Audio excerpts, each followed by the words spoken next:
DZRH, member, kapisanan ng mga broadcaster ng Pilipinas. Member KBP, oras! Eksakto, en punto. Alas 6:02. Humahataw, humahagupit, lumalatay na komentaryo sa himpapawid. 2x2. Walang takot sa paghimay sa masalimuot na isyu ng bayan. 2x2. Humahataw na mga balita at impormasyon. 2x2. Ating damhin, ating lasapin ang hagupit na 2x2.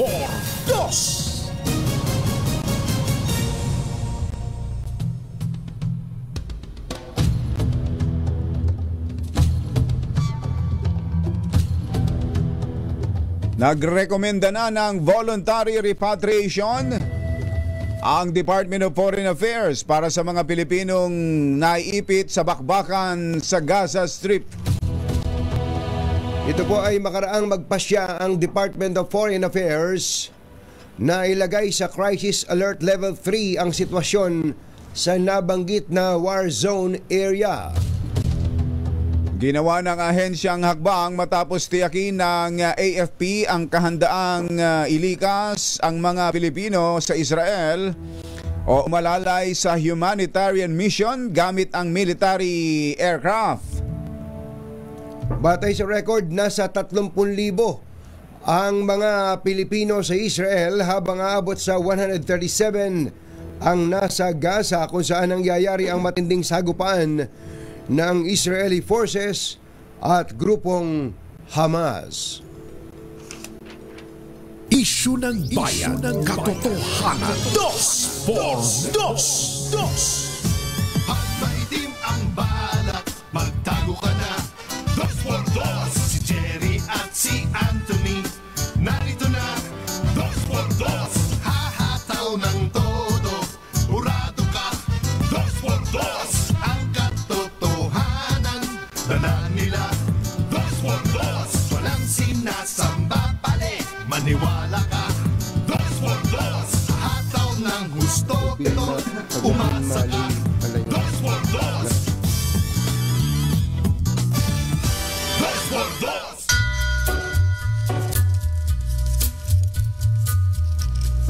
Hi. Maganda morning. Pedro Boys. Mukhang makakatapos tayo ng linggo na ito na ganito mga boses natin. Magandang umaga, bayan! Ito po si Jerry Baha. Ito po naman si Anthony Taberna. Muli pong sumasa inyo ang 2x2 sa umagang ito ng Friday! Yuhuu! Friday na ho talaga ngayon, mga kapamilya, kapuso, kapatid, kabarkada, mga kapitbahay. Today is Friday the 13th. Swell Day! Swell Day, yun. Ayan, Anong malas? Anong malas? Swerte ito. Ito ang Friday the 13th na swerte dahil Swell Day. Yun. Pero may mga, yung mga kumpanyang wag kayo masyadong yung sasabihin hindi, sa Lunes na tayo wag ganon.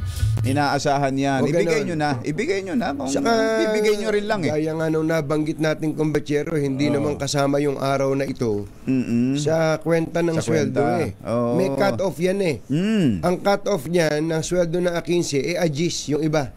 Ganon. Yan ang kwentahan doon. So parang 26 to 10. Yung suswelduhin mo ngayon, ipinasok mo nung mula September 26 hanggang October 10. Ayun.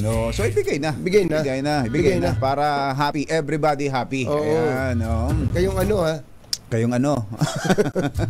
kung gusto nyo pa, dagdagan nyo pa nga. Saka, lalong masaya. Ipagpaunan na natin, kumbatsero may nagtapat sa akin noong isang araw, isang operations manager ng isang malaking kumpanya pa naman.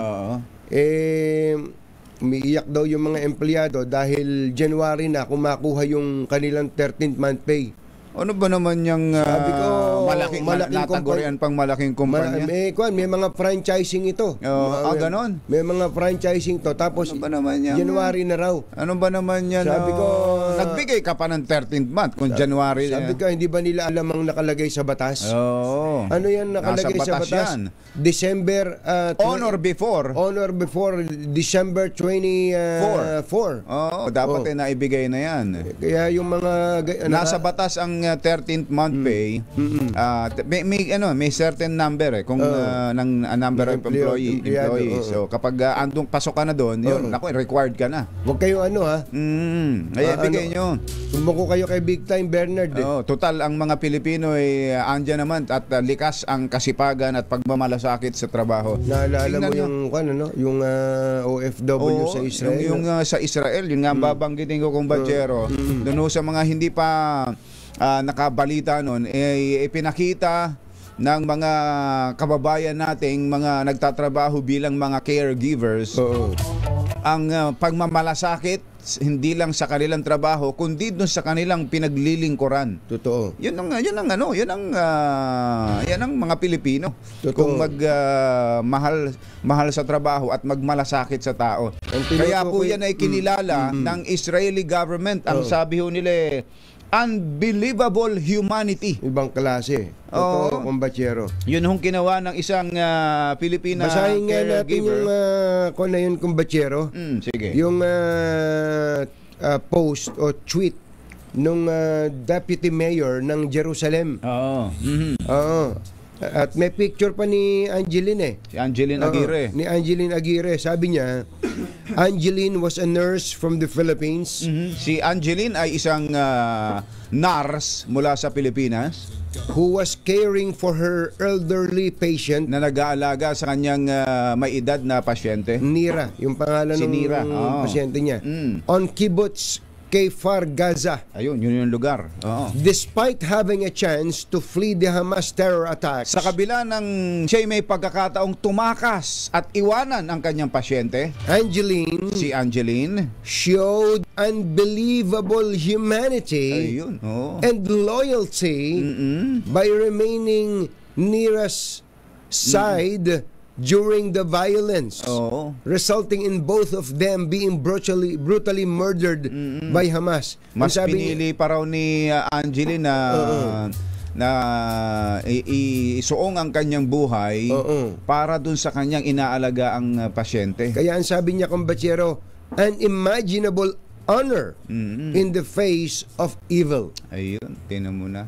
Yan po ay larawan ng mga larawan pinapakita po namin sa inyo. Angeline Aguirre, no? Sa inyong mga kung kayo may DZRH television diyan at sa mga nasa sa YouTube at Facebook, ayan po ang ganda ni Angeline. Magandang hindi ko alam kung may pamilya na si Angeline Pero ang kwento nitong Manila Times, ito po yung pahayagan ng Manila Times. Meron pong larawan na ito yung last photo nila.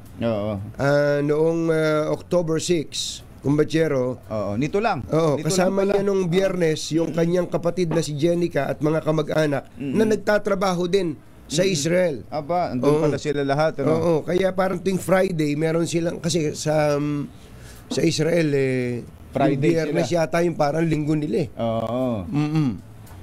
Kaya nakalulungkot, pero itinanyag nitong si Angeline ang mga katangian ng manggagawang Pilipino, isang tunay na Pilipino. Yan ang pinupunto natin ngayon. At dyan ang kinikilala ngayon, hindi lang ng Israel, kundi ng buong mundo. Ito hong masaklap na nangyari kay Angeline, yung hindi niya iniwan yung kanyang alaga. Nang ginawa rin ng isa pang Pilipina, kumbachero. Meron din isang ganyang kwento, pero nakaligtas. Nakaligtas naman. Hiba lang nakaligtas yung isang kababayan natin na ganong sitwasyon. Pinagkukuha raw yung mga gamit nila, mga cellphone, pero hindi niya pinrotektahan niya yung Jew, yung Israeli na matanda na kanya inaalagaan, at nagtaka na lang siya nang sila'y iwanan nung mga Hamas. Kaya talagang talagang Ibig sabihin, andun yung yung kanyang layunin na itaya din yung kanyang buhay. itaya ang kanyang buhay. Pwede naman niya iwanan yun eh. Oo, maswerte lang siya. Itong isang kababayan natin na to na iniwan sila at hindi sila sinaktan, hindi sila pinatay ng mga Hamas na pumasok doon sa kanilang bahay. Pero itong nangyari kay Angeline, nakalulungkot. Ay, nako. Yan ang mga Pilipino. Mga tunay na manggagawang Pilipino. Kaya nga ang tawag sa ating mga OFW ay mga bagong bayani. Hindi lang sa pamamagitan ng pagtulong kumbatsero sa ating ekonomiya, sa kanilang ipinapadalang mga salapi dito sa ating bayan, kundi itinatanyag nila ang pagiging Pilipino saan man sa mundo. Ayan. Mabuhay kayo, mga overseas Filipino workers. Ang mga kumbatsero ng bayan, Katunying at Ka-Jerry. 2 por 2. Oras po natin. Achi, Mr. Jelom Tang, Engineer Tony Nanggel, Lakyam Chapdihon, 6:12 ng umaga. ACS Balita. Susunod na. This time check is... Balitang maaasahan. ACS Balita. Walang makakaligtas, walang makakalampas. Saan mang sulok ng kapuluan, Luzon, Visayas hanggang Kamindalawan. Basta't may balita, ipagwagwagan ng sikat na tagapagbalita. ACS Balita. Kasama ang 2x2 tandem Anthony Taberna at Jerry Baha. ACS Balita. Ang programang ito ay hatid sa inyo ng ECS Manufacturing Corporation, ISO Certified, maker of world-class quality Pride detergent. Araw ng Friday at 13 ng Oktubre 2023. Narito na po ang ulo ng ating ACS Balita. Performance bonus ng mga pulis matatanggap na sa Nobyembre. Ground attack sa Gaza hinahanda na ng Israel laban sa Hamas. Pilipinas umapila ng diplomatic contacts para sa mga Pinoy sa war zone area. Transport strike ng grupong Manibela sa Lunes, walang atrasan. Kahit binawi ng whistleblower ang akusasyon na katiwalian sa LTFRB. Mga pulis na nagsa-sideline bilang escort sa Pogo, pinakakasuhan ng DILG. Pagtatapos ng habagat o panahon ng tagulan, dineklara na ng Pag-asa. Hanging amihan, ang malamig na hanging amihan, papasok na! 64 anyos na ina ng isang dating beauty queen arestado sa kasong karnaping. Magandang umaga Luzon, Visayas, Mindanao. Good morning Philippines. Hello world. Kami po ang inyong mga tagapaghatid balita. Ito po si Anthony Taberna. Ito po si Jerry Baha. At ito ang ACS Balita. Sa detalye ng ating mga balita, dito muna tayo sa ating good news. ACS Good News. Matatanggap na sa Nobyembre ang nang nasa 228,000 miyembro ng Philippine National Police ang kanilang performance-based bonus para sa taong 2021. Ano? Totoo ba ito? 2021? Dapat 2023 na ngayon Masyado yatang dalay dito. Ano? Ang performance 2021 pa performance bonus pala ito ng 2021. Baka naman wala ng performance ngayon yung polis. Napagod na. Ang PBB, ang performance based bonus ay katumbas daw po ng 52% ng individual monthly base pay ng mga pulis. At ito'y nakabase sa performance rating o eligibility score nito mula Enero hanggang Disyembre ng 2021. Ito ho ang may sala kung bakit alam na ngayon na ito'y matatanggap na Alam nyo kung sinong nagpahayag? Mga misis. Si Colonel Jane Fajardo. Siyempre, si Colonel Jane ibubunyag yan. Ni Colonel Jane Fajardo ng Public Information Office ng PNP na bagamat eligible ang PNP sa performance-based bonus, may ilang unit ng PNP na kailangang i-isolate dahil sa iba't ibang non-compliance issue. Ibig sabihin, meron din hong hindi makakatanggap. Ayun. Nako, sasabihin nung isang pulis, wala eh. Hindi kasama yung unit namin. Ganon. Hindi nga. I-check nyo. Pwede ho ninyong ipacheck sa PNP yan. Mrs. check nyo po sa PNP. Yan. Alas 6:23 na umaga, Diyos maray na aga sa Indogabos, mga Bicolano, mata na kamo, gising na. Naghahanda na ang Israeli forces ng ground attack sa Gaza Strip upang pulbusin ang grupong Hamas. Ayon sa Israeli authorities, nagpatupad na ng blockade sa naturang war zone area bilang paghahanda sa ground invasion. Sinabi ni Esti Busgan, Deputy Chief of Mission ng Israeli Embassy sa Maynila, na mananatiling putol ang supply ng kuryente, tubig at pagkain sa Gaza hanggat hindi nalilipol ang pwersa ng Hamas. Nako, ayan na. Yan yung sinasabi natin, kung Bachero. Kung yan ba yung tinatanong natin kay Professor Clarita Carlos, paano kung ipasya ng Israel na kubin na yung buong Gaza Strip na yan? Ayan na. Pagka ang labanan lang, kung Bachero, ay Israel at saka yung Hamas. No match no match pero ang totoo, kaya lang tayo kinakabahan, baka may sumaklolo yung ibang bansa. Yung ibang mga Arab countries na sumusuporta diyan sa Palestine. Sa Palestine. Actually, kung Bachero, meron din pong mga babae, matanda, bata sa Gaza. Na mga Palestino. Kaya nga nakakalungkot itong pangyayari na to eh. Nako. Yan ang may problema. May mga madadamay din dyan eh. Sigurado, at ang dami nang nadamay doon sa pag-atake ng Hamas dahil walang Hamas yung kanilang ginawang pamamarel. At sa kabilang banda, yung pag-retaliate ng Israel, may madadamay at madadamay din doon. Marami na. Napapanood mo ba yung nasa Netflix ngayon, yung Fauda? Ayun, tungkol dyan sa labanan ng Israel at ng Hamas. Panoorin ko ngayon. May mga pag-atake, may mga planong ginagawa yung mga Hamas na terrorist activities. Tapos may mga puwersa ang Israel na mga, kumbaga, secret service na siya namang tumutugis doon sa mga terorista.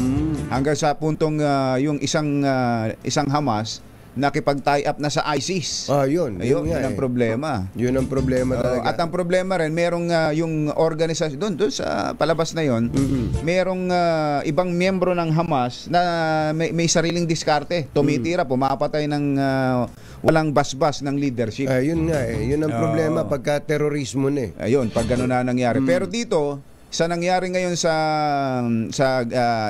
Israel, mukhang talagang buong organisasyon ng Hamas ang may kagagawa nito at pinagplanuhan ng matagal. Matindi saka makakita ng ganun, air, land, sea. At naisahan ang Israeli Defense Force, yung sinasabing pinakamahusay na mga grupo ng sundalo ng Israel, naisahan at ang kanilang intelligence. Yun. Baka kulang na sila intelligence fund. Yun na nga. Baka tinanggalan ng intelligence fund din ito.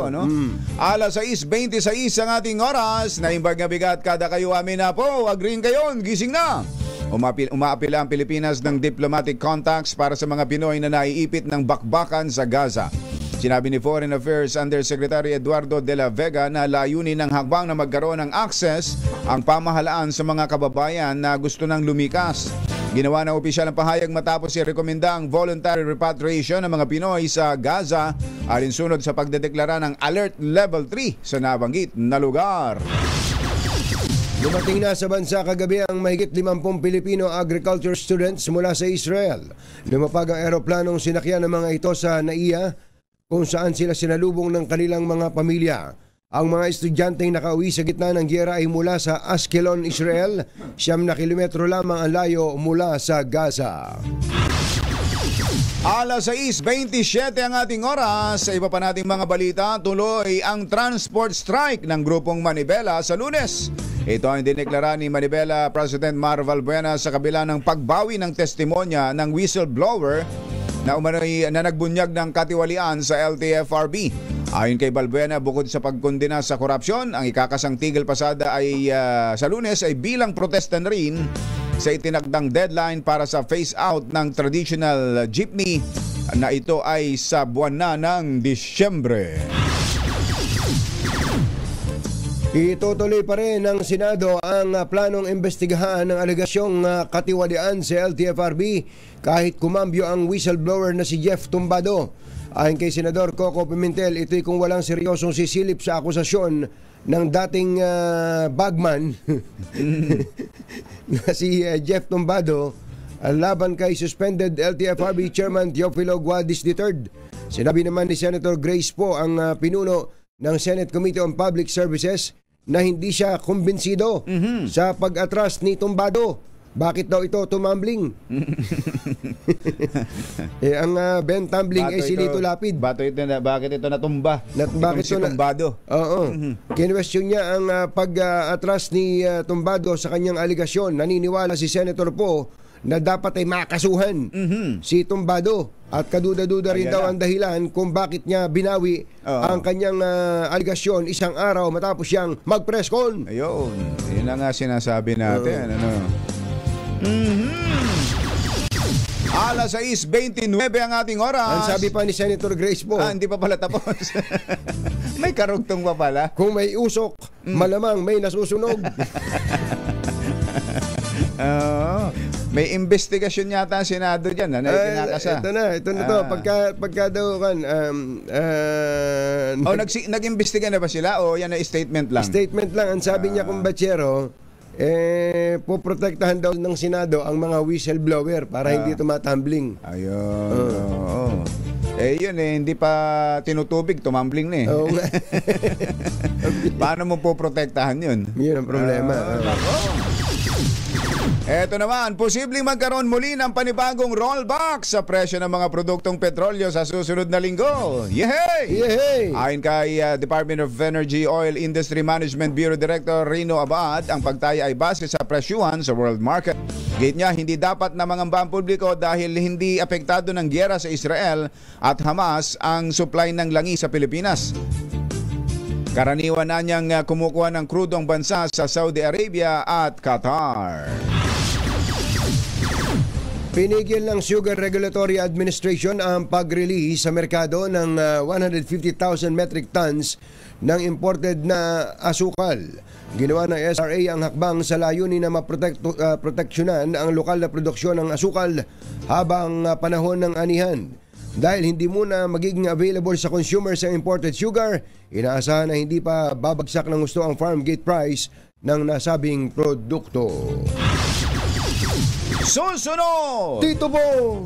DILG Secretary Benhur Abalos may babala sa mga sumasideline na pulis. Aba! Anong gagawin sa mga sumasideline na pulis? Aba, lagot kayo kay Secretary Ben Abalos. Alamin yan at iba pang mga balita sa pagpapatuloy ng ACS Balita. Alas 6:31 ang ating oras. This time check is brought. Walang balitang makakaligtas, walang balitang makakalampas, saan mang sulok ng kapuluan. ACS Balita! ACS Balita! Ang programang ito ay hatid sa inyo ng ACS Manufacturing Corporation, ISO Certified, maker ng world-class quality Pride Detergent. Hi! Maganda morning. Anong araw today, kumbachero? Today and every day is Smart Dishwashing Day. Yuhuu! At sa ating everyday dishwashing, syempre, Smart Dishwashing Paste. Heavy duty and linis dahil may double tanggaling formula. Kaya tanggal sebo, tanggal bakterya pa. San ka pa? Yan ang Smart Dishwashing Paste. Sa plato, kaldera at plastic, linis, Fantastic! Kaya number 1 ng Smart Dishwashing Paste, a product of ACS Manufacturing Corporation. ACS Balita. Alas 6:37 ang ating oras. Tama-tama, nasa linya na natin si COMELEC Chairman George Garcia na napakaagang nasa isang malayong lugar. Napakasipag nitong COMELEC Chairman natin na ito. Chairman George Garcia, magandang morning! Si Ka Jerry at si Ka Tunying po. Magandang morning po, Katunying, Ka Jerry. Magandang morning po sa ating mga kababayan. Balita po namin nasa Mindanao kayo ngayon. Tama ho ba? Tama po, tayo po papunta sa Kauswagan, Lanao del Norte dahil magkakaroon po tayo ng Regional Joint Security Conference para po ma-plansya pa natin yung mga dapat paghandaan para sa Barangay SK election. Oh, nabanggit niyo ho yung Kauswagan, Lanao. Sa mga nakalipas na panahon pag naririnig natin yan, Tatakot kayo. takot na kaagad tayo at laging lalo na pag ganitong panahon ng eleksyon. Kumusta ho ba doon sa lugar na yon? Naku, matahimik po.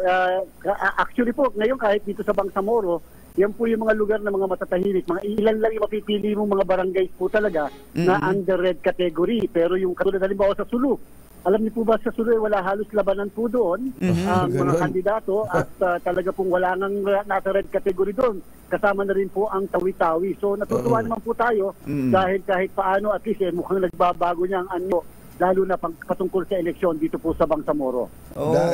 Markado yan, Chairman Pagka Bangsamoro, yan sa Mindanao, para bang lagi at lagi, magulo dyan. Ganun Pero ngayon, iba na. Iba na. Saan yung bang magulo ngayon? Actually po, meron po halimbawa dyan sa Region 5, katulad po sa Albay. Meron po isang bayan dyan na kung saan, diba po, nagkaroon ng pagkamatay ng isang kandidatong kapitan at the same time pagkamatay din ng isang kagawad na sa mismong barangay nangyari dahil nga po sa presensya rin ng private armed groups. Yan po kasi lagi ang ating problema kapag kami presensya ng private armed groups o kung hindi naman insurgency o kung hindi naman yung mga militant Islamist groups na talagang nag-aasik po ng lagim. So yan po lang yung nagiging problem natin. Pero generally naman po yung lahat ng yan ay nakokontrol ng ating pong security forces. So yun lang po, yung lugar na yan sa Bicol, ang medyo so far sa ngayon. Meron po tayong isang minomonitor dyan sa bandang lugar dyan sa Abra. Lagi naman yan po, traditional na yan pag mag-e-eleksyon sa Abra. Pero yung pong Negros Oriental, kahit po bumababa talaga ang krimen dyan at talaga namang ang category hindi naman red, at yan po ay halos yellow, orange lamang, atin pong nilagay under COMELEC control ang buong probinsya ng Negros Oriental bilang dahil nga po sa nangyaring insidente itong nakaraang Marso. At the same time, magkakaroon po kasi tayo ng special election maliban sa election sa Barangay SK ngayong darating na December 9 para po punan yung para po fill-upan yung nabakanting posisyon doon sa congressman sa distrito. Si Congressman Arnie. Hindi pa ba pwedeng isabay yun, Chairman, para makatipid tayo? Minarapat po namin na hindi isabay yun sapagkat alam niyo po, mahirap po kasi makomplicate yung sitwasyon. Katunying, Ka Jerry, sapagkat alam niyo, barangay yan, tapos merong congressman na kakandidato. Pag pinagsabay po natin, lalo pat medyo may konting tension pa dun sa lugar, baka po ma-influensyahan yung bawat isa, yung bawat eleksyon ng bawat isa. So yung pong pagsasailalim nyo sa Negros Oriental, buong Negros Oriental, probinsya, sa COMELEC control, parang preventive lang yun. Pero currently, yung actual situation, hindi naman magulo. Tama po kayo. At ginawa po natin yan. Yan po ang nakikita nating win-win solution sapagkat yung madami rin po kasi nagsasabi ay ipagpaliban. May mga nagsasabing grupo rin po doon na teka muna, huwag mo ipagpaliban. Maapektuhan naman turismo at saka negosyo. So sa amin, talaga namang hindi dapat ipagpaliban sapagkat kaya naman po ng COMELEC at ang ating mga security partners. At pero kinakailangan naman merong immediate response ang COMELEC kung kakailanganin po natin ng immediate response. At yan po ay sa pamamagitan ng paglalagay sa COMELEC control. Muli, ginagaranta natin sa ating mga kababayan sa Negros na hindi po tayo makikialam sa status quo sa kasalukuyan. Hindi po natin pakikialaman yung pong normalidad ng buhay nila. At the same time, lalong-lalo na po sa local government, huwag po kayo mag-alala, hindi namin pakikialaman ang pamamahala nila. Basta po ang sa amin lang, kung kakailangan yung immediate action, the COMELEC will act immediately. Ano po ba ibig sabihin ng COMELEC control? Kahit saan katumingin, may sundalo, ganon? Yung pong COMELEC control, pwede po kami magdagdag ng presensya ng sundalo at saka ng Philippine National Police pag maglalagay po kami ng parang ano po, karagdagan. Para lang po kung sakasakali, baka kasi may mga lugar doon na nakakailanganin din ng presensya o dagdag na mga checkpoints po. Bukod ho sa Negros Oriental, meron pa ho bang ibang probinsya na inilagay sa COMELEC control? Wala na po, Sir Jerry. At, pero po yung naka-red category po natin, ibig sabihin yung medyo minaman-mana natin. Oo. Dahil may previous Watch na list. yung mga nakaraan na pangyayari. Oo. 246 na barangays po yan sa buong bansa. 246 barangays. Yun hong itong nakaraan, yung naging controversial na lugar, yung Socorro, anong probinsya yun? Socorro, sa Surigao del Norte. Sa Surigao del Norte. Ano po sitwasyon doon? Actually po, hindi po siya red category. Siya po yung naka-yellow lamang na category. Subalit, siyempre dahil nga sa recent na pangyayari naman na walang relasyon sa eleksyon dapat, ay atin na rin pong minomonitor. At in fact po, naatasan natin ang Philippine National Police, kasama na rin po ang Philippine Army, ang Armed Forces, na dapat free-flowing ang tao doon. Dapat hindi na nahaharangan ng tao sa paglabas-pasok. At the same time, dapat ay makakaboto ng maayos sa mga kababayan natin. Ngayon pong darating na October 24, personal po natin pupuntahan mismo ang Socorro upang malaman natin ang sitwasyon ng ating mga kababayan doon. Yun hong mga nando sa ang laking komunidad yun, yung kapihan, magkakaroon ho ba ng eleksyon doon sa kanilang lugar mismo o kailangan silang bumaba mula doon sa bundok na yun at para makaboto kung gustong bumoto ng mga miyembro? Hindi po, Ka Jerry, Katunying, ang pagboto po nila ay sa poblasyon, bababa po sila ng bundok. Dahil para po kasi pagka dinala natin doon, alam niyo naman, lalo na yung sitwasyon dati, baka po kasi mahirapan sa pagkukondak ng eleksyon doon. Kaya po talagang bababa talaga sila sa bundok upang doon makaboto sa poblasyon. At yun din po naman yung nangyari nung nakaraang mga eleksyon na. Talagang bumababa po sila sa bundok. Pero ang ating kulang, sana, ay masigurado natin na maayos po yung pagboto ng mga kababayan natin. Kaganoon na dati-rati po kasi may mga insidente, may mga reports na pagka bumababa sila, merong nag-a-accompany sa kanila. So ang gusto natin, freely makakaboto ang mga kababayan natin. Paano ho bang sistema ngayon? Dahil hindi ito automated, isa-isang ililista ng boboto yung Pangalan ng boboto niya. ng kandidato? Tama po kayo, hindi na po ito yung sineshade. Pagka po kasi barangay elections, mano-mano po, isusulat yung pangalan ng mismong kandidato sa balota po. At siyempre, mano-mano rin po yung pagbilang ng mga guru natin. At hindi pala, so matagal pala ang mangyayari, ang estimate natin sa bawat isang boboto. Kasi magsusulat ka ng mga pangalan eh. Chairman, saka kung kagawad, 7 kagawad, mga ganon. Pero wag kang boboto sa SK kung matanda ka na. Ka Jerry, Katunying, alam niyo po, alas 7 hanggang alas 3 ng umaga ang pagboto po natin. So, na-estimate po natin kung makakaboto yung lahat ng mga botante sa isang presinto, baka abutin ng mga hanggang alas 9 yung pagbibilang ng mga balota. Alam niyo po, meron tayo dyan sa Muntinlupa at dito po sa Naga City na kung saan pabobotohin po natin yung mga nakatatanda, mga may kapansanan at mga kababaihang nagdadalang tao na na bumoto ng alas 5 hanggang alas 7. Exclusive po sa kanila yan. Ang tawag po natin dyan, early voting hours. At the same time, meron naman po tayo dito sa Dasmariñas, Cavite, dyan sa Pasong Tamo, dyan sa District 6 ng Quezon City, na tinatawag nating automated BSKE. Sampulan na po natin kung kaya natin ng automated. At siyempre, sa 10 mall sa Metro Manila, kasama ang Legazpi at Cebu, meron po tayong tinatawag naman na mall voting. Pilot test din po natin. So merong early voting para sa mga seniors? Opo, sa Muntinlupa po muna, testingin natin. At ipinapilot po natin. Pilot kung lang, kaya natin kung sakasakali po na talaga magiging successful, abay sa susunod pong eleksyon sa 2025, pwede nang gawin. Pwede na po natin gawin na 5 to 7 yung mga nakatatanda. Sa national election, local and national election, oo nga. Pwede yun, Oo nga. Maganda tong naisip nyo. Total, maaga naman silang gumising. Sila maaga gumising. Nagparo ka pa tayo maaga din tayo gumising. Sir, last na lang, ang voters turnout po noong nakaraang halalan ay ilang porsyento nga noong 2022, Chairman? Naku, magtataka po kayo, talaga pong 70% noong 2018 ang voters turnout. So lumalabas po, kahit yung bago yung 2018, nag-average po talaga ng 70% ang voters turnout kapag ka barangay at SK. Ngayon po, Sir Jerry at Sir Anthony, alam niyo po, inaasahan natin na baka sakali mas mataas dahil po siyempre mas mahaba ang kung bakasyonan nito eh. Opo. Dahil October 28 pa lang Yes. bakasyonan eh, tapos hanggang November 3.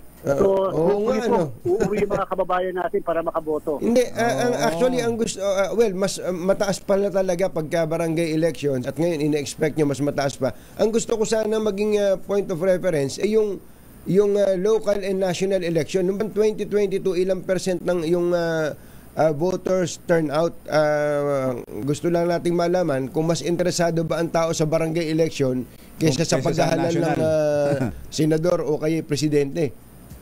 Nako, Sir Anthony, Sir Jerry, mamamangha din kayo, mas mataas po ang 2022 election. Highest po yun sa kasaysayan ng ating bansa. 83% po, 83%. Highest po yun. Antindi, ano nga, highest sa kasaysayan ng Pilipinas. Kasi po, meron po kasing presidential at may presidente at saka vice-presidente. Ang tingnan natin kung yung pagka 2025, pagka walang presidente o vice-presidente, pagka senador lang, na 12, yan po, baka medyo mas mababa ng konti. Pero abangan nyo sa October 30, mas maraming boboto. Sana nga po. At magka-interest ang ating mga kababayan. Para naman po, yung mga dapat palitan sa mga barangay, hindi dapat palitan. At yung mga dapat namang ma-retain, ay dapat pong ma-retain. Yes, sir. Thank you, Chairman. Magandang morning. Ingat kayo dyan. Magandang morning po sa inyong dalawa at maraming salamat. Maraming salamat po. Comelec Chairman George Garcia.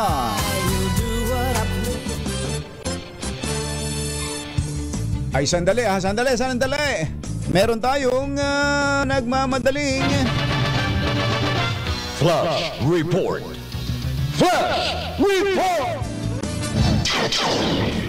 Yun daw hong 5 pulis sa Maynila na sangkot sa robbery extortion. Yung nanloob ng isang computer shop.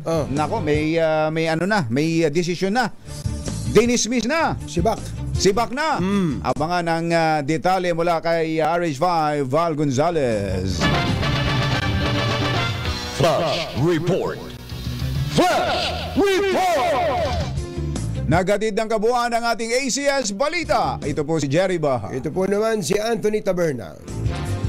Kasama ang 2x2 tandem Anthony Taberna at Jerry Baha. Kumbacherot. Bilisan mo, kumbacherot. 1 minute lang daw ito, sabi ni Het. Ito daw si Justin Brownlee po, mga kaibigan. Si Justin Brownlee, yung naturalized Filipino player. Ano? Ay positive sa drugs. Nako po! Kaya pala laglag dun sa Bagsak daw sa kumbacherot drug test. sa drug test ng 19th Asian Games. Nako, ano kaya ininom niya? Baka naman maintenance lang naman yung nainom niya eh. Pwede Minsan rin. nakakaganon eh. Ganon. Positive daw sa paggamit ng ipinagbabawal na carboxy-THC. Ito daw pong carboxy-THC ay isang specified prohibited substance at psychoactive ingredient ng cannabis. Batay sa World Anti-Doping Agency. Nako. Paano yan? Pero ang kagandahan, ito palang isang manlalaro ng Jordan na nakalaban natin sa last game. Positive. Ganon din. Pareha sila. Ang duda ko dito kung bachero yung mga iniinom na mga gamot-gamot o kaya pampalakas, mga ganon siguro. O kaya naman baka yung merong pampapayat, may mga ganon eh. May mga ganong substance pero na may nakikita sa ihi. Hindi performance enhancing. Hindi para mag-high, mag-droga-droga. Oo, kaya lamangan mo yung kapwa mo. Hindi ang naman. positive ay si Sheila Marcelo. Sheila, sa edad mong yan, nag-positive ka pa? Pambirang patiso. Positive sa birthday, sa handaang niluto ni General Rodel Marcelo. Happy birthday, Happy birthday, Sheila. Major General Sheila Coronel Sheila Marcelo. Ayan. Sheila Galgana Marcelo.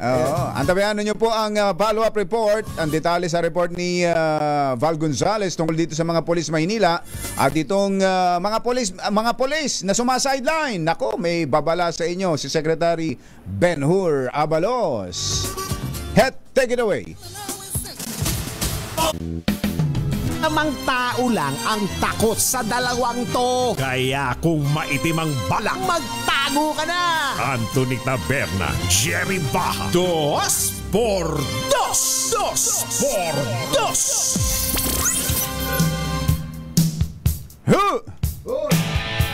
Come on! Come on. Ay, si Maidi Bagayas, birthday din daw. Aba, tinan mo nga naman, Miss Maidi Bagayas. Happy birthday. Laban tayo dyan. May libre bang tanghalian ng mga taga-airport ngayon? May birthday din kumbachero ngayon ng department manager ng accounting department ng NIA Central Office. Si Manager Milka Kayanga. Happy birthday, Milka. Milka, happy birthday. At happy birthday din kay Judge Trece Wenceslao. Judge. Sisikatan ka ng araw, Judge, dahil wala na raw ulan, Judge. Nandun daw sila sa ano ba tawag doon? Tea House sa Lakewood Golf Course. Uy, tea house, ha? Pagka tea house ko niyan, kumbachero. Kapihan. May mga kape doon. May kape ba dyan? Hindi, parang yung tea. Yung tea, yung doon papalo. Doon papalo. Yung mga hampas lupa. Pero karaniwan, yung mga merong mga half point sa golf, halimbawa pagtapos mo ng first 9 holes, may break area doon para pwede kayo magkape-kape, habang nagpapahinga. Ayan. Para senyorito pala yung mga naglalaro ng golf. Ganun talaga. Buti alam mo yun, nag-golf ka ba? Di ba dati rin akong hampas lupa. Oo nga, no?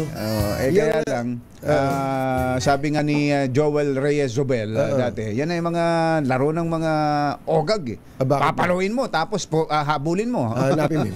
Ngayon, si Joel, palo na rin ang palo. So, ogag din siya. Ay, nako. Hindi, pero yung mga golfers natin, alam nyo, yung pong golf, hindi naman po talaga laro ng mayayaman lang yan. May mga kilala tayo na naglalaro ng golf, may mga sponsors. Magagaling talagang mag-golf. At di ba, may mga Pilipina na gumagawa ng pangalan sa Amerika. Tsaka baka isipin nyo, ang dali-daling laro yan, yung bang papaluin mo lang, tapos ihuhulog mo lang doon sa butas na parang Jolens. Parang Jolens yung kulto. Ibang napakahirap pong laro yan. Kumbaga, pagsasama-samahin mo yung isip mo, mind and body coordination yan, kumbachero. Tsaka yung sa swing, dapat may mga dating tama. Ganyan din naman kami, kumbachero. Nung lumalaro kami ng shatok. Ganon din yan. Ganon din eh. May coordination. At may nag-iisip din yan, may isip yan. Tapos pag times 3 ha, times 3 yan ha. Kapitan Ido de Guzman, magandang morning. Hinay-hinay po sa pagpalo at saka sa mga umbrella girls.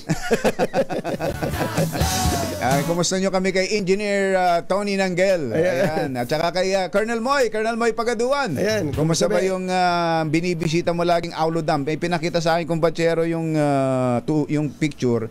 Aba, lalim na ng tubig. Pwede nang magkon dyan. Maghulog ng marami isda. Colonel Moy, mabuhay ka. Ito ho, sa mga pulis natin, may babalaho sa inyo ang DILG Secretary at kayo daw makakasuhan, lalo na yung mga sumasideline bilang escort sa mga puguan. Sa sideline lang dan kayo sa puguan pa. Doon sa mga operators, Philippine Offshore Gaming Operators.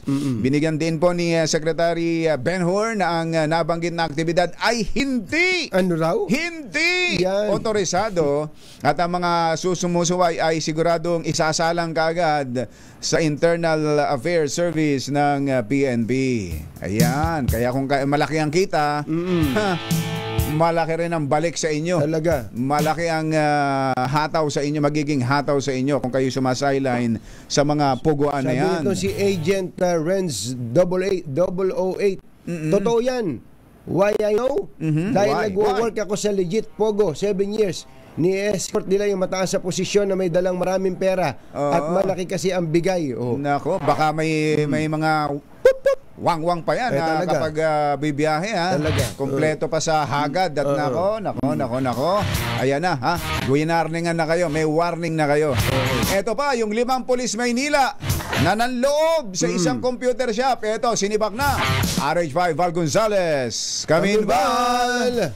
Jerry at Anthony, tuluyan hanggang dinismiss sa PNP service ang 5 cotton cups na pumasok, nagnakaw at nangikil sa may-ari ng isang computer shop sa Sampaloc, Maynila noong nakalipas na buwan ng Hulyo. Sa 7 pahinang desisyon na pirmado ni National Capital Police Region Office Chief Police Brigadier General Jose Melencio Nortates Jr.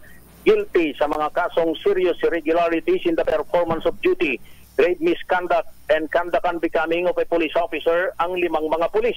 Kabilang sa mga ito ay sina Police Staff Sergeant Ryan Tagle Pakulan, Police Staff Sergeant John Erwin Santiago Isaac, Police Corporal John Mark Dabukol, Patrolman Jeremiah Pascual at Patrolman John Lester Pagar. Hindi ginagat ng PNP Internal Affairs Service ang palusot ng 5 pulis na lehitimo raw ang kanilang operasyon ng salakayan ng computer shop noong July 11 sa aligasyong nag-ooperate daw ito bilang online casino. Doon pang nakarang Setyembre 13, pinirmahan ni Brigadier General Nartates ang dismissal order sa record ng PNP IAS matapos looban at pagnakawan ng 4,000 pesos at tangayin ng hard drive ng CCTV camera ay humihingi pa ng lingguhang tongpas ang 5 pulis sa may-ari ng computer shop na si Hermenegildo de la Cruz. Bukod sa administrative case ay tinidinig pa ang kasong robbery extortion na nakasampa naman sa Manila RTC Branch 42 laban sa 5 dinismiss na pulis. Para sa kauna-unahan sa Pilipinas, DCRH ako naman Val Gonzales, tuloy-tuloy sa pagbabalita, tuloy-tuloy sa serbisyo. Sama-sama tayo, Pilipino. Thank you, Val. Oy, ka Jerry Labasan, magandang morning. Magandang morning. Kayo bang may alaga ng mga kobrang nakawala dyan sa Laguna? Sa Nagkarlan, ano? Lalo na dyan pati daw sa ibang bayan, kung Batsero, meron na. Pambira. Dyan pati sa San Pablo, meron na rin daw. Ganun? Naglalabasan ng mga cobra dyan, ka Jerry. Pero ang problema kasi, hindi ito pangkaraniwang aas, ha? Oh, kaya nga, Ito, kakatakot kahit yan. na hindi mo pinapakialaman to, Oo. tutuklawin ka eh. Ganun ba? Ganun ba yung ganun mga daw yung cobra? Paano ako nalaman? Merong kinuwento yung isang barangay chairman eh. Oo. May bata daw na natutulog. Mhm. Natutulog Kahit yung tulog? bata. Natutulog. 7-month-old na baby. Ay, sus, Mario. Tinuklaw eh. Ay, naku. Ay, wala naman. Kumbaga, natutulog lang yun. Oo nga, ano. Patay. Matindi pala yung mga klase ng ahas na yan. Akala ko matindi yung dahong palay. Yung dahon palay naman na, alam mo ito pong dahon palay para po itong unyango eh. Yan yung kulay berde na ahas. Na sobrang hindi mo talaga makikita yan. tindi ng ng kandag. Ang tindi. Pag natapakan mo sa palayan yan, kumbatsero, yari ka. Ayun, akala mo lang palay lang. Palay. Nako. Wala yan doon sa kahit dahon pala yan, kahit cobra, doon sa Tawak. Kailan na si Tawak? Nako, kakagatin pa ni Tawak yan. Matindi yan si Tawak. Totoo bang si Tawak ang mga Tawak may ipinanganak na may kakambal na ahas? Ang alam, ayun ang kwento. Tapos may kapangyarihan. May kapangyarihan. Kapag ka daw natuklaw ka ng ahas, magpunta ka lang kay Tawak. Kay Tawak. Sisip-sipin niya yung parting kan. Natuklaw. Hindi lang ahas, kumbatsero. Lahat nakagat ng aso. Ganon. Oo. Kaya magaling yan si Tawak eh. Si Tawak. Masayahin pa. Tawak na tawak. Pero kung baka naman kayo mabiktima rin na nagpapanggap na Tawak, ha? May mga ganun May din. mga ganyan. Ma-scam din kayo. Samantala, dito sa Marikina ay 200 pesos na ang presyo ng patatas. Napakamahal na ang patatas niyan. Napakamahal. RH52, Edniel Parosa. Kami Edniel! Ako'y kumakain ng chicken curry nitong nakaraang mga araw. Nagulat ako dahil wala ng isang patatas doon sa aking ulam.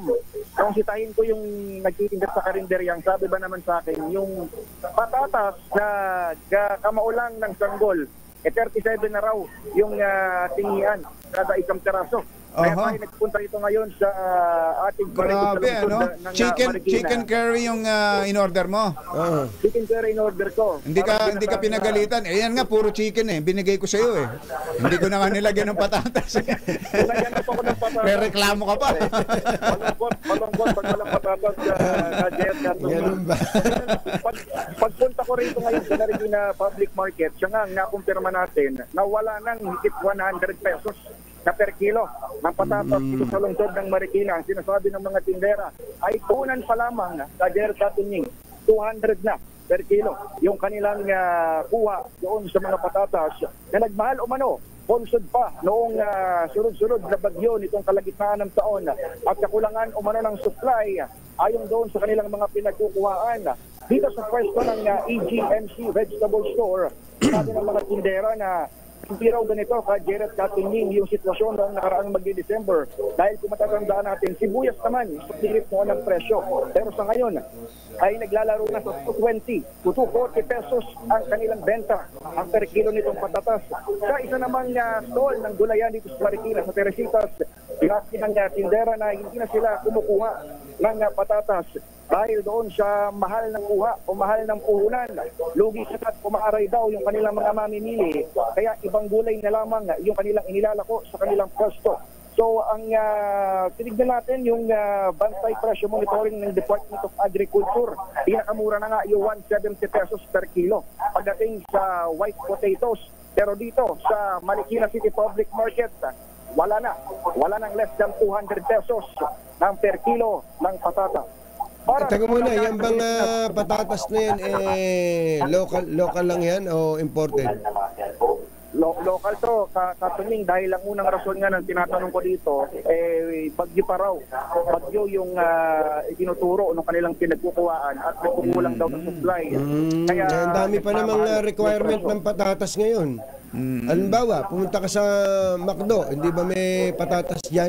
Yung fries. Fries. Tapos, lalo na, pag pumunta ka sa potato corner. Lalo na yun. Mahirap namang gawing kamote yun. Ang alam ko may mga imported na patatas, Edniel Tanong natin din sa mga tindera. Ito patatas na local yung patatas. Local daw. Local. Galing sa taas yan. Okay. Thank you. Thank you, Edniel. Para sa kauna-unahan sa Pilipinas, DZRH, ito, Edniel Parrosa. Tuloy-tuloy sa pagbabalita, tuloy-tuloy sa serbisyo. Sama-sama tayo, Pilipino. Thank you, Edniel. Uy, sabi ni Rudy Benaventura, yun daw tawak dyan sa San Ildefonso, Bulacan, na COVID. Hindi raw. Na COVID daw si tawak. Matindi yung kamandag ng cobra sinisipsip, tsaka kamandag ng daong palay. Pero na COVID. Kawawa naman Kaya baka daw may magpapanggap na tawak diyan. Nako, ma-scam lang kayo. Magpapunta na lang kayo sa ospital kung kayo inatuklaw ng ahas.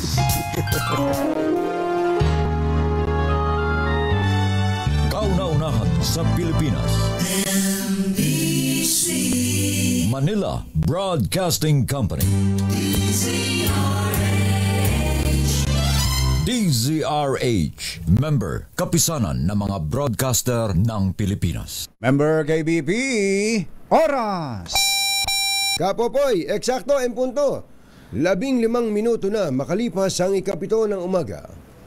Balitang bagong-bago. Balitang dapat alam mo. Balitang magdadagdag ng talino. Dahil bagong impormasyon, makibalita. Unang-una sa DZRH.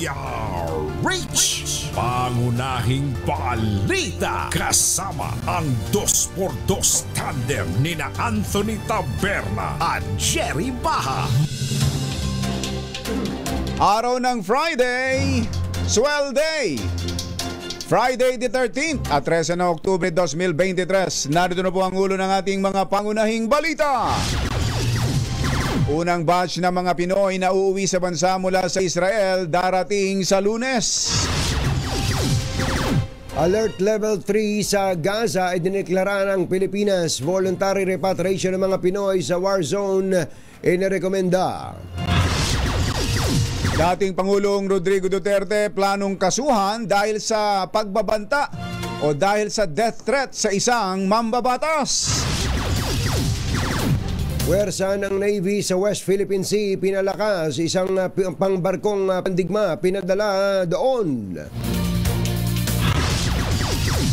Mga tiwaling ahente o immigration agents Nag-aalok daw ng escort fee sa airport sa halagang 150,000 pesos. Ayon kay Secretary Boying Remulla. Nauuso escort Malaysia National nahulihan ng 25 milyong pisong halaga ng shabu. Magandang umaga Luzon, Visayas, Mindanao. Good morning Philippines. Hello world. Kami po ang inyong mga tagapaghatid balita. Ito po si Anthony Taberna. Ito po si Jerry Baha. At ito ang detalye ng mga balita sa aming pagbabalik. Alas 7:17 ang ating oras. Pangunahing balita. Alas 7:21 ang ating oras. Uuwi na ng Pilipinas ang unang batch ng mga Pilipino na humiling ng repatriation sa Israel. At ito'y darating sa Lunes. Sa panayam ng DZRH, sinabi ni Foreign Affairs Undersecretary Eduardo De Vega, kinabibilangan ito ng 8 Pilipino mula sa Israel. Pahirapan pa rin anya ang pagpapauwi sa mga Pilipino na naipit sa Gaza dahil sa blockade doon. Ayon kay De Vega, umakyat na sa halos 100 ang gustong umuwi ng Pilipinas mula sa Gaza at Israel at posible pang dumami. Ito mga Israel na, tulad sabi ko, hindi dahil sa gera, dahil hindi na pinakaman Israel, hindi nawalan ng trabaho. Dahil sa economic effect ng gera. So, uwi sila. Meron tayong reintegration program dyan sa Department of Migrant Workers para sa mga returning OFWs. Foreign Affairs Undersecretary Eduardo De Vega. Pinapayagan na po ang voluntary repatriation ng mga Pinoy sa Gaza. Ito ay matapos itaas ng Pilipinas sa Alert Level 3 ang sitwasyon doon sa harap ng matinding bakbakan ng Israeli forces at grupong Hamas. Gayunman, inamin ni Foreign Affairs Undersecretary Eduardo De Vega na komplikado ang sitwasyon kung paano ililikas ang nasa 130 Pilipino sa Gaza, lalo pat mahigpit na pinaiiral ang blockade sa war zone area. Plano ng Makabayan Bloc sa Kongreso na kasuhan ng death threat si dating Pangulong Rodrigo Duterte. Ito ay matapos naman ng pagbantaan ng dating Pangulo si ACT Teachers Party List Representative Franz Castro. Sa isang panayam, sinabi ng dating Pangulong Duterte na target ng kanyang anak na si Vice President at Education Secretary Sara Duterte na gamitin sana ang intelligence fund ng DepEd para patayin. Tingnan nyo na. Nabasa ko palang natawa na ako eh. Sineryoso nung iba. Para patayin ang mga komunista. Kasama na itong si Castro. Ang naturang mambabatas ang aktibong nangunguna sa kampanya para tanggalan ng Intelligence and Confidential Funds ang Office of the Vice President at ang Department of Education. Ano daw ang isasampang kaso? Death threat daw. Death threat. May kaso na pala ng death threat ngayon. Ay, nako. 11 ahensya ng pamahalaan na inalisan o di kaya itinapyasan ng Kamara ng Confidential at Intelligence Fund. Ito po ang nilinaw ni Marikina City Representative Stella Kimbo matapos ang unang iulat na 5 ahensya ang apektado ng realignment. Sinabi ni Kimbo na ililipat ng 1.23 billion pesos na intelligence fund ng OVP, DepEd, DICT, DFA at DA sa mga ahensyang pumuprotekta sa West Philippine Sea. Habang ang nalalabing 187 million pesos ay kinuha mula sa tinapyasang CIF Fund ng Customs, Office of the Presidential Advisor for Peace, Reconciliation and Unity at Department of Justice. Gayun din sa Office of the Solicitor General, Anti-Money Laundering Council at tanggapan ng Ombudsman. Pinalakas pa ng Philippine Navy ang puwersa ng hukbo sa West Philippine Sea. Sa katunayan, nagde-deploy na ng isa pang barko ang Navy sa harap ng mga agresibong pagkilos at aktibidad ng China sa naturang teritoryo. Ayon sa Western Command, 3 warship na ang nagpapatrolya sa Exclusive Economic Zone ng bansa, kabilang ang guided missile frigate na BRP Antonio Luna. Nanawagan ng isang leader ng Kamara na tantanan muna ang mapanirang uri ng pamumulitika. Ipinahayag ni Camarines Sur Representative at National Unity Party President El Rey Villaferte ang testimonyang ito makaraan ang bakbakan sa pagitan ng grupo ni Speaker Martin Romualdez at grupo na ni VP Sara Duterte. Magugunitang tahasang binanatan ni dating Pangulong Rodrigo Duterte ang Kamara sa pangunguna ni Speaker Romualdez sa kanyang programang Gikan sa Masa.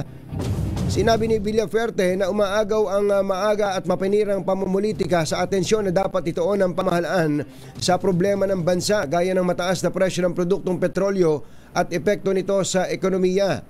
Imbes na ganito raw ang gawin ay tumulong na lang sa paghahanap ng solusyon sa pag-angat ng ekonomiya ng bansa. Sinabi ng kongresista na nakita daw niya kay Pangulong Bongbong Marcos ang pagiging matibay, matatag at mabilis na umaksyon ngayon sa mga problemang kinakaharap ng bansa. Intindi, ha? Isa umano sa ginawa ng Pangulo ang pamimigay ng mga smuggled na bigas sa mga mahihirap na pamilya para mawalang pagkakataon ng mga smuggler at hoarder na mabawi pa ang nakumpiskang bigas sa kanila. Susunod! Dito boy! May update ho tayo dun sa mga naglalabasang cobra.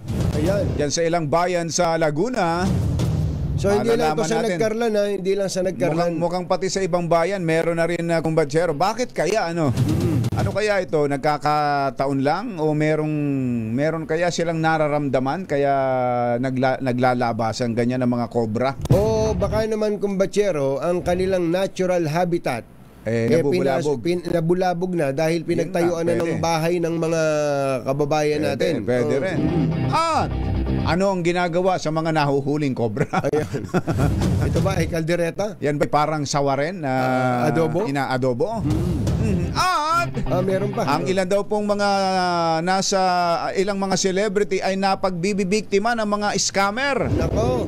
Yan ang ihatid din sa atin ni Morley Alinio. Di ba pang mga easy money Oo, yung pang-i-scam. Oo, easy money yung pang-i-scam. Tapos at ang target, yung nai-scam din, easy money din ang gusto. Ayun. At dahil sila rin yung may konting pera, dahil mga celebrities na bibiktima ng mga scammer. Sa pagpapatuloy ng alas 7:28.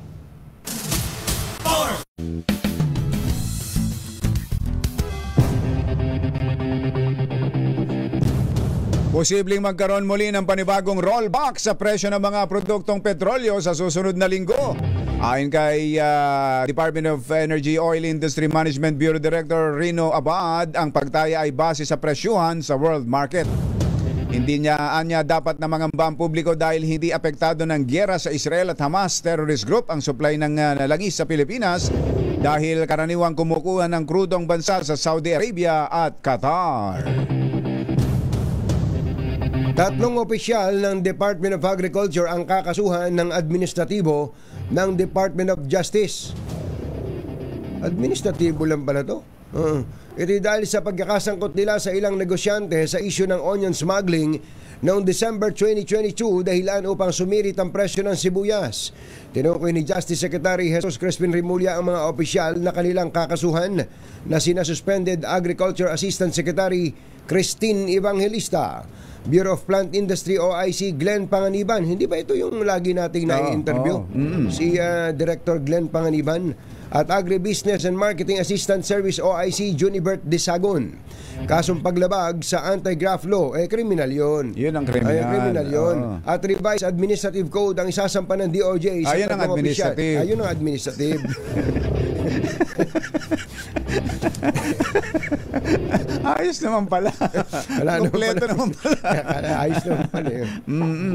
Dahil sa inefficiency at incompetence sa Office of the Ombudsman, magsasampa rin ang hiwalay na kasong hoarding, profiteering, at falsification of public documents at use of falsified documents ng DOJ laban sa mga opisyal ng Bunena Multipurpose Cooperative na sina Israel Reguial, Mary Ann De La Rosa at Victor De La Rosa Jimenez.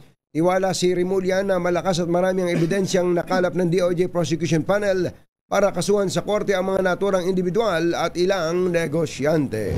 Yung mga yan, pati si Asek Yusek Christine Reyes nakasama. Hindi, Garcia. Garcia. Christine Garcia. Ano, Hermosa? Di ba? Evangelista. Yun, pati siya nakasama. Di ba? Ang dalas din nating ma-interview dati dito yan. Ay, nako. Samantala, nilinaw ng COMELEC na preventive measure lamang ang pagsasailalim sa buong Negros Oriental sa COMELEC control. Sinabi ni COMELEC Chair George Garcia na hindi naman magulo ang aktual na sitwasyon sa probinsya. Win-win solution naman ito para sa mga humihirit na ipagpaliban ng eleksyon dahil sa banta ng seguridad. Bukod sa barangay at SK elections, nakatakda ring magsagawa ang COMELEC ng special elections sa December 9 sa nabakanting posisyon ni dating Congressman Arnie Teves. Kinakailangan naman merong immediate response ng COMELEC kung kakailanganin po natin ng immediate response. At yan po ay sa pamamagitan ng paglalagay sa COMELEC control. Muli, ginagarantya natin sa ating mga kababayan sa Negros na hindi po tayo makikialam sa status quo sa kasalukuyan. Hindi po natin pakikialaman yung pong normalidad ng buhay nila.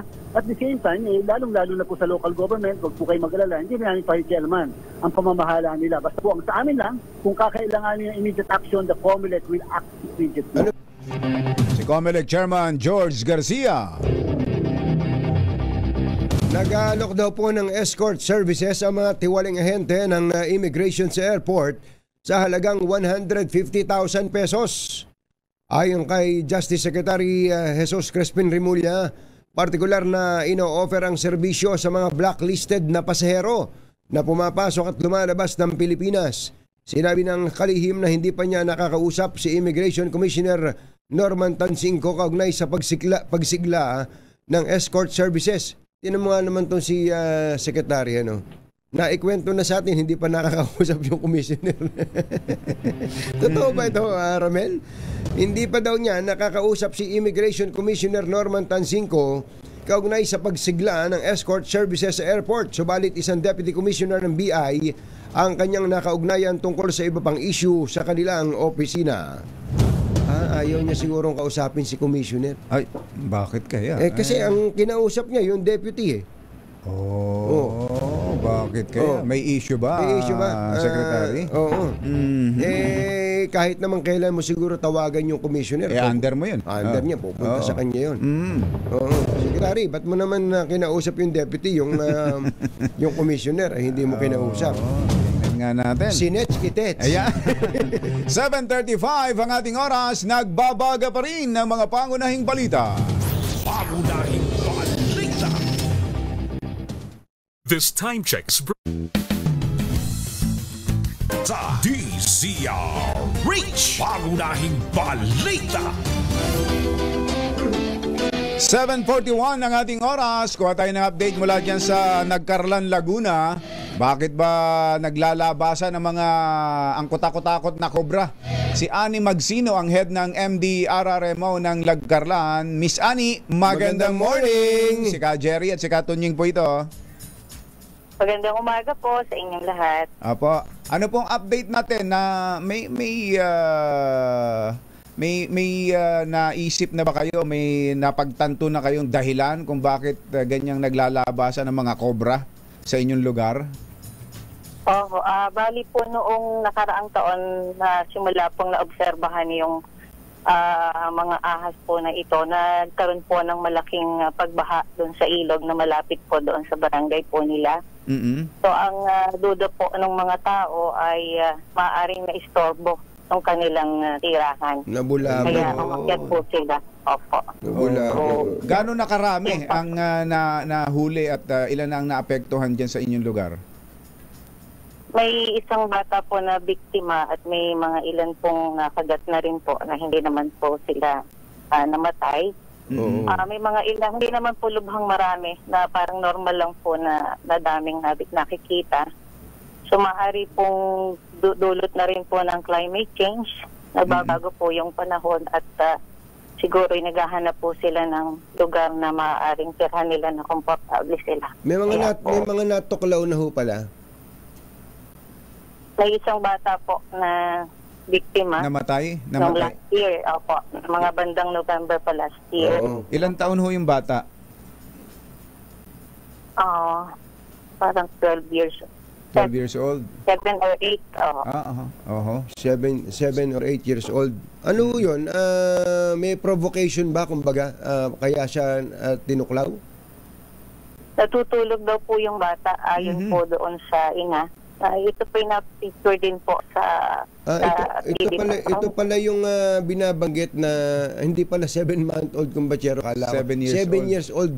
Sorry po, I stand correct. 7 years old, natutulog, bigla na lang tinuklaw ng ahas. Miss Annie? Opo. Saan po nakikita ang mga ahas na ito? Sa mga bahayan lang ho ba? Tsaka po doon sa mga lugar po na mga gubat. Kaya po ang payo po namin ay talagang iba yung paglilinis po ng kanilang paligid. Dahil yun po talaga ang kanilang tirahan yung komportable yung sa mga gubat. Mga masusukal. Pero nitong mga nakakarami, mga nakikita akong mga video na nakakapasok sa loob ng bahay, sa mga kisame, sa eskwelahan. Miss Annie? Opo. Maaari nga po kasing naistorbo yung kanilang tirahan, kaya naghahanap po sila ng maaari nila sigurong malipatan na komportable sila.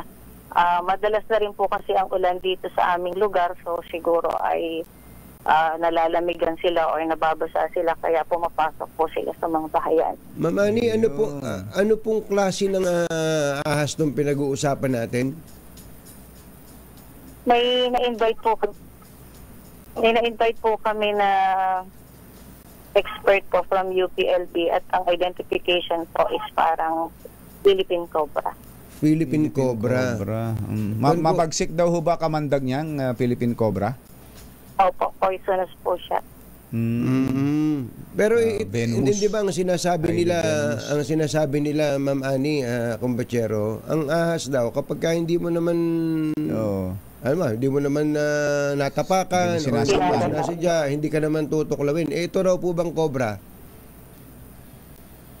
Gano'n nga po, hindi po siya mapanganib kung hindi naman po siya mapoprovoke or masasaktan or ba't yung batang natutulog? Ano kaya nangyayari doon? Kahit po yung magulang hindi po nila kung bakit. Maaari pong baka natutulog yung bata kapag kinagat siya, so gagalaw. Gumalaw, pwede. Gumalaw, halimbawa, bumiling yung bata, pagbiling niya nadaganan niya yung parte ng ahas, tinuklaw siya. Okay, so ngayon po, ano po ang aksyon na ng municipal government sa ganyang sitwasyon ngayon?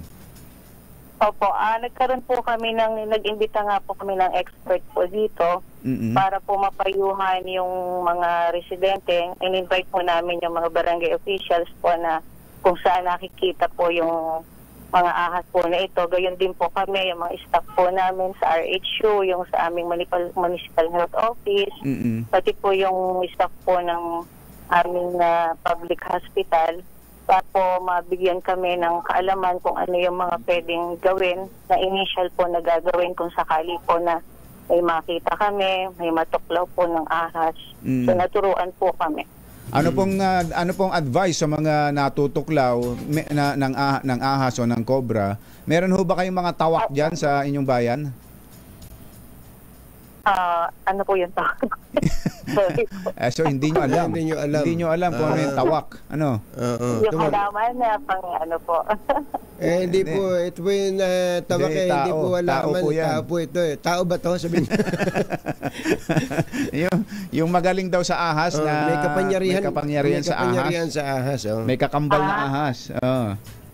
Baka iba tawag sa Laguna. Iba tawag sa Laguna. Taga Nueva Ecija ka kasi. Ano ba tawag sa Laguna dyan sa may kapangyarihan? Parang albularyo. Albularyo? Hindi, parang yung gumagamot nga sa mga nakagat ng ahas. Oo, may ganun eh. Wala bang ganun sa inyo sa Laguna?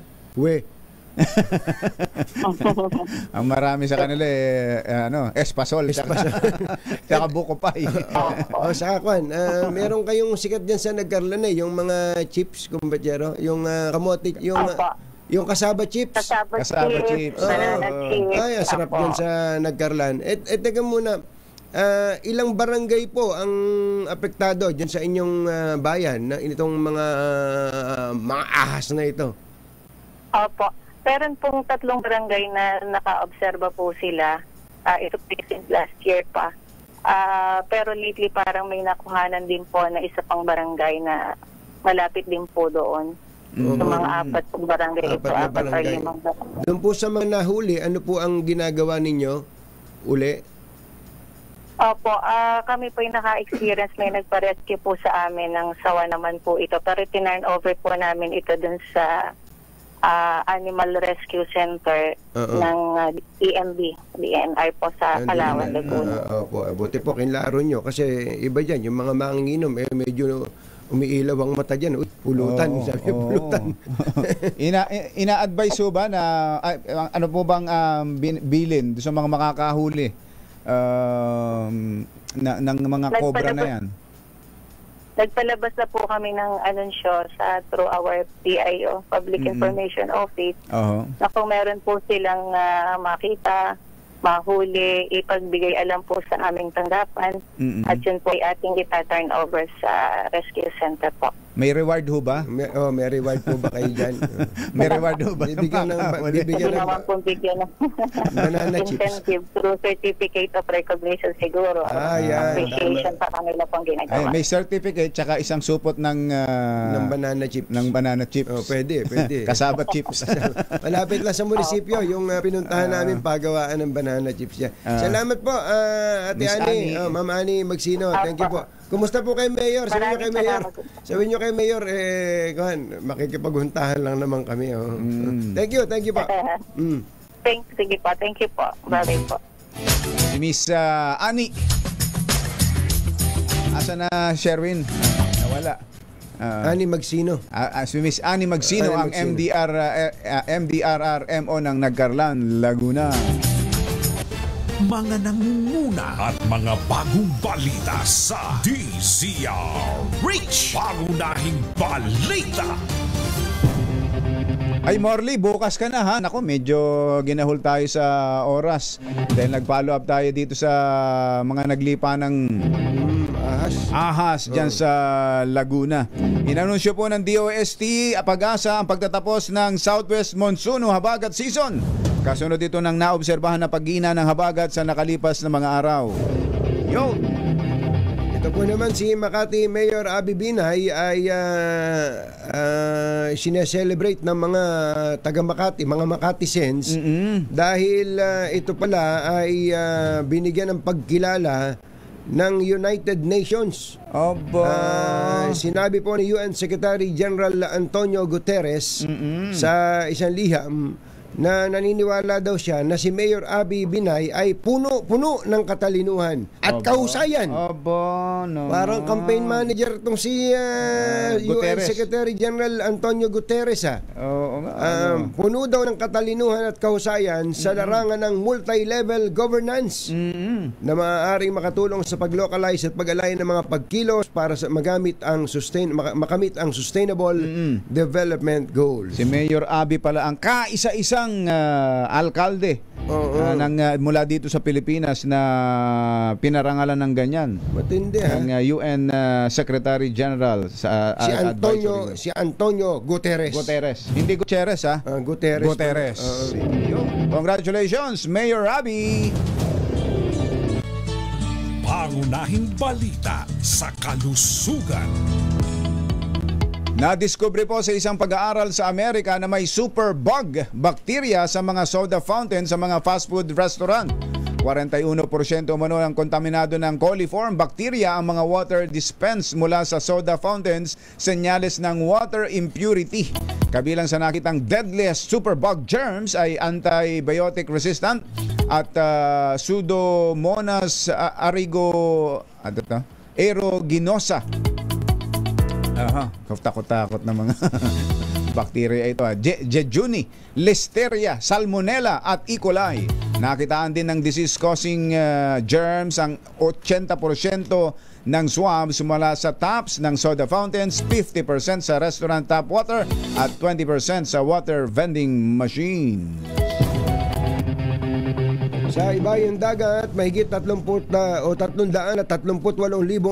katao na